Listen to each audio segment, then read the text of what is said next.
BBC दुनिया में आज देखिए, अमेरिका से लेकर भारत तक गहराता बेकारी और भूख का संकट।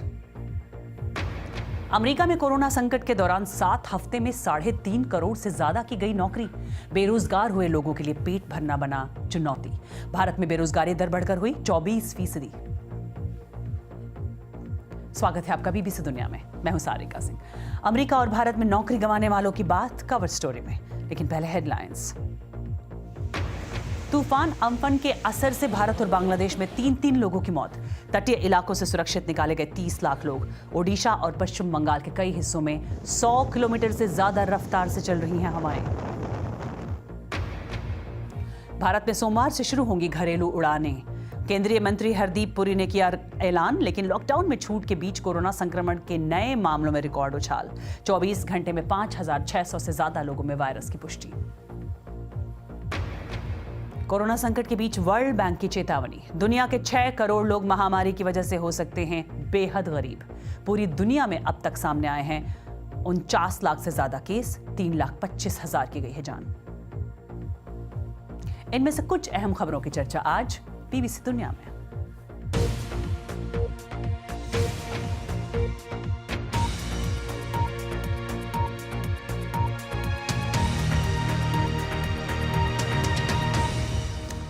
कोरोना वायरस संक्रमण ने कम ही वक्त में दुनिया को बदल कर रख दिया है।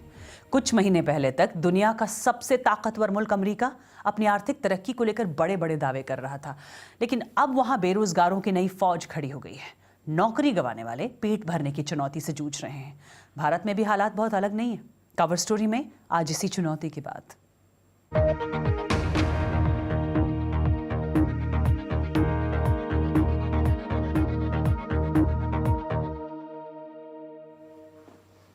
अमेरिका को कोरोना वायरस ने बड़ा झटका दिया है। वहां सिर्फ 7 हफ्तों के अंदर 3 करोड़ 60 लाख लोगों को अपनी नौकरी से हाथ धोना पड़ा है।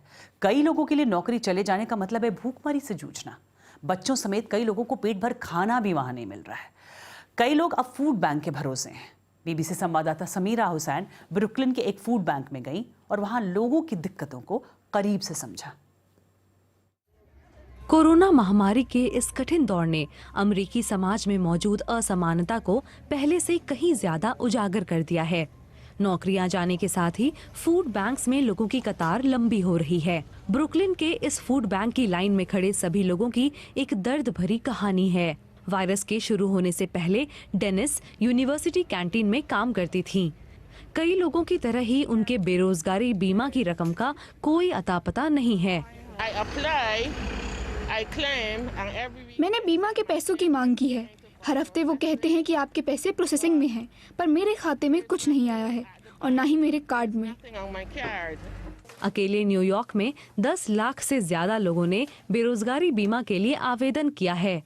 रिकॉर्ड संख्या में नौकरी जाने का सबसे बुरा असर ये हुआ है कि ऐसे लोगों की तादाद अचानक से बढ़ गई है जिन्हें परिवार का पेट पालने के लिए संघर्ष करना पड़ रहा है। करीब 1.5 महीने पहले मैं यहाँ आई थी, तब ये जगह खाली थी, पर अब यहाँ चारों तरफ खाने पीने का सामान भरा है। आप अंदाजा लगा सकते हैं कि मांग कितनी बढ़ गई है। ये लोग जो सामान पहले 1 हफ्ते में बांटते थे, अब वो 1 दिन में बंट जाता है। ये हाल न्यूयॉर्क का ही नहीं बल्कि हवाई से लेकर वर्जीनिया तक और ऐसी तमाम जगहों पर ऐसे ही हालात हैं, यानी लंबी लाइनों में खाने का इंतजार करते लोग।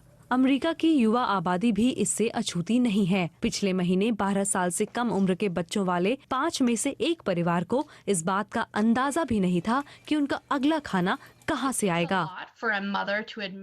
एक माँ के लिए ये कह पाना कि वो अपने बच्चों को खाना नहीं खिला सकती बहुत बड़ी बात है। मुझे लगता है कि बच्चों ने खाना कम कर दिया है और जो खाना उन्हें मिल रहा है वो पौष्टिक नहीं है। उससे उनका पेट नहीं भरता। कोरोना की बीमारी से लड़ने के साथ ही लाखों अमेरिकियों को आने वाले कुछ महीने या शायद कई साल तक आर्थिक तंगी और भुखमरी का सामना करना पड़ सकता है। भारत में भी हालात गंभीर हैं। यहाँ साल 2019 में बेरोजगारी दर 6% थी। 45 सालों में सबसे अधिक थी ये दर। कोरोना संकट के कारण हालात और खराब हो गए। बेरोजगारी दर बढ़कर 24% हो गई है। मार्च और अप्रैल के बीच हर 4 में से 1 शख्स को नौकरी गंवानी पड़ी है। सबसे ज्यादा झटका लगा है दिहाड़ी मजदूरों और गरीब तबके के लोगों को। गरीबी की मार झेलते ये लोग सड़क पर आ गए हैं। बीबीसी संवाददाता अरुणोदय मुखर्जी की खास रिपोर्ट। कोरोना महामारी ने भारत के कामकाजी तबके के आगे नई चुनौती खड़ी कर दी है। भारत में 90% लोग असंगठित क्षेत्र में काम करते हैं। महामारी के कारण 1 करोड़ 80 लाख उद्यमियों ने काम बंद कर दिया है। दिहाड़ी कामगारों को नहीं मालूम कि दोबारा उन्हें काम मिलेगा या नहीं। मकाई है, सब बारिश में भीग रहे हैं। जो भी यहाँ से कमा के थोड़ा बहुत लगाए हैं सर, वो भी जा रहा है मुँह से अनाज छीन रहा है, रोटी छीन रहा है सर। वो लॉकडाउन खत्म होने का इंतजार नहीं कर पा रहे। घर जाने की बेताबी में उनके पास ठसाठस भरे ट्रक या पैदल लौटने का ही विकल्प है। मार्च से लेकर अब तक तकरीबन 12 करोड़ से ज्यादा लोग बेरोजगार हुए हैं और इंटरनेशनल लेबर ऑर्गेनाइजेशन की माने तो इन परिस्थितियों में संभावना ये है कि लगभग 40 करोड़ से ज्यादा लोग और गरीबी में धकेल दिए जाएंगे।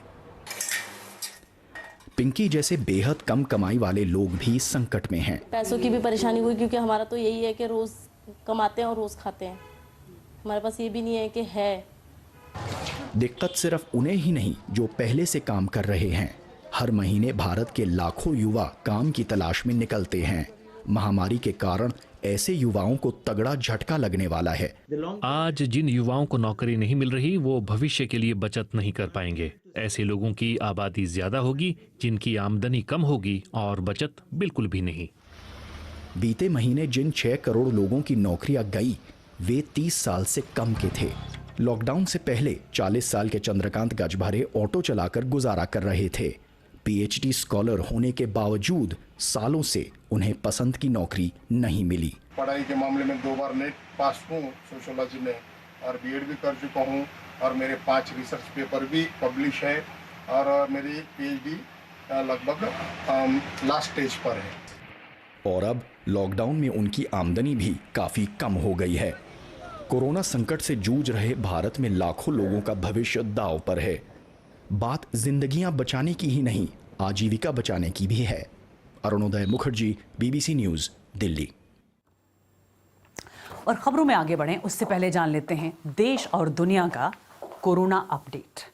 पहले बात भारत की। केंद्रीय स्वास्थ्य मंत्रालय के मुताबिक पिछले 24 घंटे में कोविड-19 के 5,611 नए मामले सामने आए हैं। इसके साथ ही भारत में कोरोना वायरस से संक्रमित लोगों की संख्या बढ़कर 1,06,750 हो गई है। हालांकि देश में रिकवरी रेट करीब 40% है। और आज एक अच्छी खबर उन लोगों को भी मिली जो विमान सेवाओं के शुरू होने के इंतजार में थे। 25 मई से अब घरेलू उड़ानें शुरू हो जाएंगी। केंद्रीय मंत्री हरदीप सिंह पुरी ने बताया कि सभी हवाई अड्डों और विमान सेवाओं को इस बारे में जानकारी दी जा रही है, लेकिन यात्रियों को सफर के दौरान सोशल डिस्टेंसिंग का ख्याल रखना होगा। तैयारी 10th और 12th के एग्जाम कराने की भी है, जिसकी जानकारी गृह मंत्री अमित शाह ने दी। और बात दुनिया की करें तो कोविड-19 संक्रमित मरीजों की संख्या 49,27,000 के पार हो गई है और मरने वालों का आंकड़ा 3,23,000 के पार चला गया है। अमेरिका में मरने वालों का आंकड़ा सबसे ज्यादा है।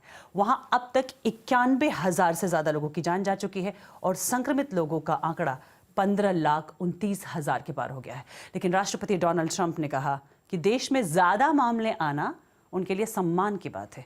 देखिए उनका तर्क क्या है। So when we have a lot of cases, I don't look at that as a bad thing. I look at that as, in a certain respect, as being a good thing because it means our testing is much better. So if we were testing 1 million people instead of 14 million people, we would have far fewer cases, right? So I view it as a badge of honor. संक्रमण के मामले में America पहले number पर है और corona virus संक्रमण के मामले में रूस दूसरे नंबर पर है और तीसरे नंबर पर है दक्षिण अफ्रीकी देश ब्राजील। वहां पर 2,71,000 से ज्यादा लोग कोरोना वायरस से संक्रमित हैं और हालात ये हैं कि बीते 24 घंटे में ब्राजील में 1,000 से ज्यादा लोगों की मौत हो गई है। ब्राजील में लगातार बढ़ते मामलों के लिए WHO ने देश के राष्ट्रपति जायर बोल्सोनारो को जिम्मेदार ठहराया है और WHO ने कहा है कि वो कोविड-19 को गंभीरता से नहीं ले रहे हैं। और एक ब्रेक के बाद दिखाएंगे किन दिक्कतों का सामना कर रही हैं लाखों घरों में काम करने वाली महिलाएं। देखेंगे एक ब्रेक के बाद।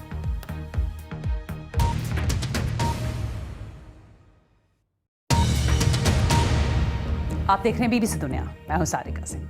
भारत में करीब 2 महीने से चल रहे लॉकडाउन ने कईयों की जिंदगी पर गहरा असर डाला। इनमें से वो लाखों महिलाएं भी हैं जो घरों में काम करके अपनी जिंदगी चलाती हैं। मध्यम वर्ग से लेकर अमीर तबके के कई परिवारों के लिए इन्होंने काम किया, पर लॉकडाउन के दौरान इन महिलाओं की मदद करने वाले कम ही हैं। ऐसे में हैरान परेशान ये महिलाएं नहीं जानती कि मदद के लिए जाएं तो कहां जाएं। दिल्ली से दिव्या आर्य की रिपोर्ट। बस्ती में उबलता गुस्सा और बेचैनी। हम यहाँ मंजू देवी से मिलने आए हैं, पर अचानक उनकी ही जैसी घरों में बाई का काम करने वाली दर्जनों औरतें हमें घेर लेती हैं। ये सभी तनख्वाह ना मिलने से नाराज हैं। करवाने को राजी है, ना कोई तनख्वाह कुछ भी नहीं दे रहे, तो बताओ हम कैसे अपना घर चलाएंगे।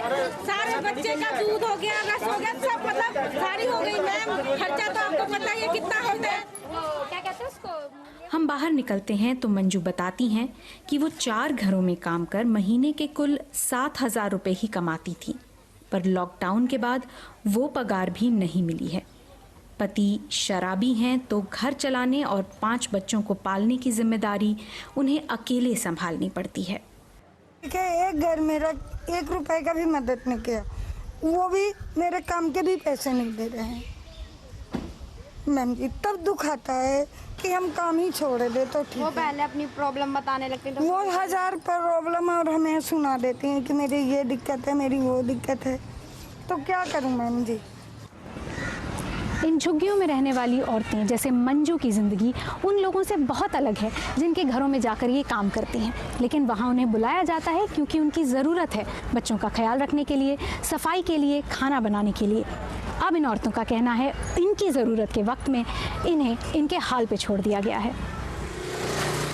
कुछ घरों ने इन महिलाओं की मदद की है, पर ज़्यादातर ने दरवाजे बंद कर दिए।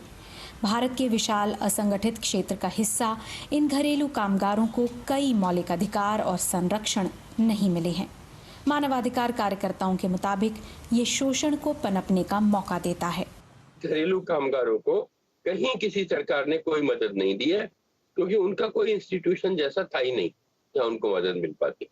तो जिसको एक भी दिन छुट्टी के लेने पे लोगों का खटपट हो जाती थी, लोग कह रहे थे अच्छा हटा देंगे, दूसरे को रख लेंगे। वही एक एटीट्यूड है जो आजकल के इस क्राइसिस में काम कर रहा है। समृद्ध शहरी इलाकों की खाली गलियों में डर का साया है कि लॉकडाउन में ढील होने के साथ अगर घरेलू कामगारों को घर में आने दिया तो कोरोना वायरस न फैल जाए। हमें वहाँ का ज्योग्राफी नहीं पता है कि वो कितनी दूर या पास इस कंटेनमेंट जोन से आ रहे हैं, और हमें ये भी नहीं मालूम है कि वो कितना अंदर बैठे हैं और कितना वो घूम रहे हैं, क्या डिसिप्लिन उन्होंने मेंटेन किया है ऑफ सोशल डिस्टेंसिंग। यहाँ इंतज़ार अब चुभने लगा है। जीवन और जीविका के बीच एक को चुनने की आज़ादी सबको नहीं है।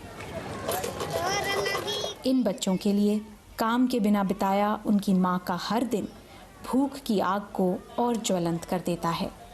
दिव्या आर्य, बीबीसी, दिल्ली। एक वायरस ने कईयों की जिंदगी मुश्किल में डाल दी है और मुश्किल बढ़ा रहा है। ऐसे दौर में एक तूफान भी, करीब 2 दशकों का सबसे ताकतवर तूफान अम्फन पूर्वी भारत और बांग्लादेश से गुजर रहा है। इस तूफान के असर से भारत और बांग्लादेश में 3 लोगों की मौत हुई है। समाचार एजेंसी पीटीआई के मुताबिक पश्चिम बंगाल में 2 लोगों की मौत हुई है, वहीं ओडिशा में मकान गिरने से एक बच्ची की मौत हो गई है।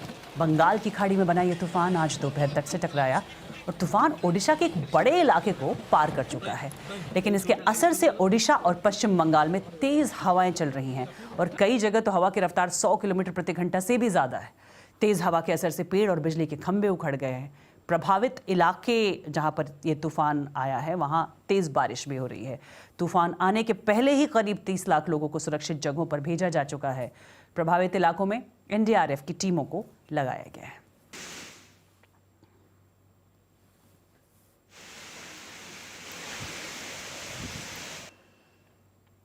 और तेजी से राहत बचाव का काम भी चल रहा है। एक ब्रेक के बाद देखेंगे कोरोना संकट से बदले हालात में खुद को कैसे बदल रहा है हॉलीवुड। जानेंगे एक ब्रेक के बाद।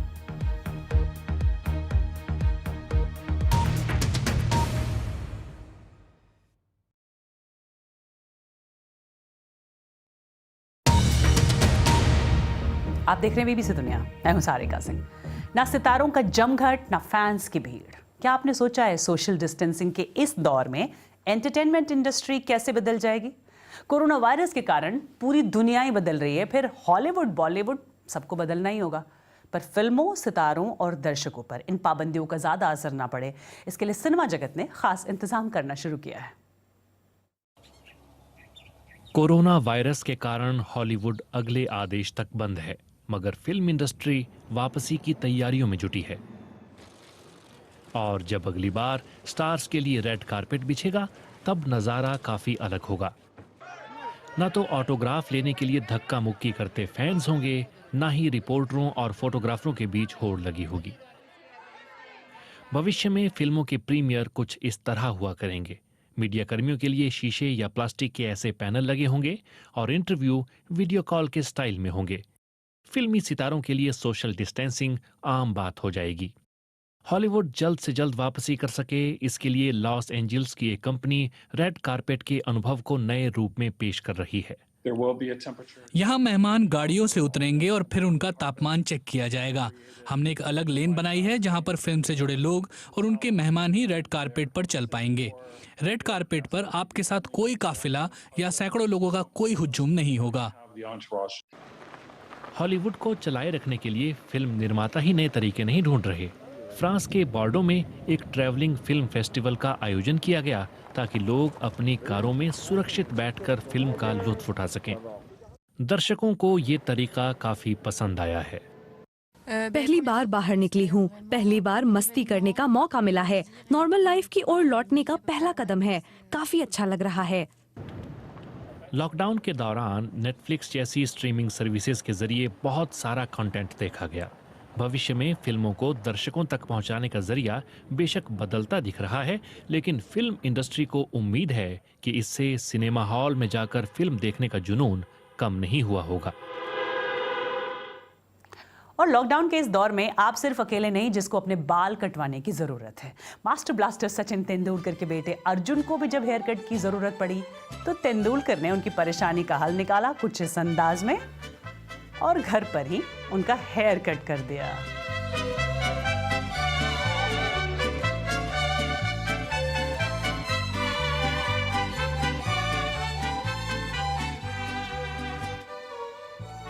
और आप मुझे ट्वीट कर सकते हैं @BBC सारिका पर। BBC दुनिया में फिलहाल इतना है।